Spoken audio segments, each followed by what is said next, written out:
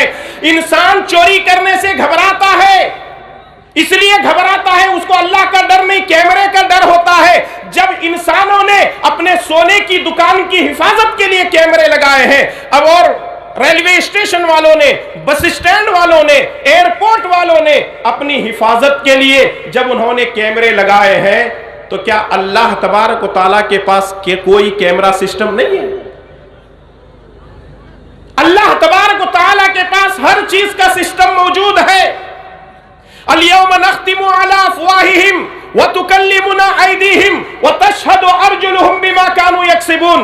انسان سب کچھ بھول جائے گا، زبان بند کر کے اس کے جسم کے اعضاء سے گواہی لی جائے گی۔ جس جگہ ہم نے برائی کی ہوگی وہ زمین اللہ تبارک و تعالیٰ کے پاس گواہی دے گی۔ اس لیے برائی کرنے سے پہلے 100 مرتبہ سوچو۔ دوسرا بگاڑ نوجوانوں کے اندر یہ ہے کہ آج نوجوان علماء کرام سے دین حاصل کرنے کو تیار نہیں ہے، علماء کرام سے دور بھاگے جا رہے ہیں۔ یاد رکھیے، علماء کرام انبیاء کے وارث ہیں۔ اگر آپ یہ چاہتے ہیں کہ ہمارے اندر گمراہی نہ ہو تو آپ کو علماء کرام سے اپنے تعلقات جوڑنے پڑیں گے۔ فَاسْأَلُوا أَهْلَ الذِّكْرِ إِن كُنتُمْ لَا تَعْلَمُونَ۔ اگر آپ نہیں جانتے ہیں تو آپ علماء کرام سے سوال کیجئے۔ مختصراً اور 2 باتیں بتا کر کے اپنی بات میں ختم کرنے جا رہا ہوں۔ تیسری بات یہ ہے فتنوں سے اپنے آپ کو بچائیے، فتنوں سے اپنے آپ کو بچائیے۔ اور سب سے بڑا فتنہ آج کے دور کا کیا ہے؟ ایک شخص بہار کے دربھنگا ضلع سے نکلتا ہے آج سے 10 12 سال 15 سال پہلے، اور پھر اس کے بعد اعلان کرتا ہے کہ میں مسیح علیہ السلام ہوں، اور لوگ اس فتنے کو مانتے ہیں اور مان رہے ہیں۔ اس کا نام کیا ہے؟ آپ لوگ اچھی طرح جانتے ہیں، کیا نام ہوگا اس کا؟ شکیل بن حنیف۔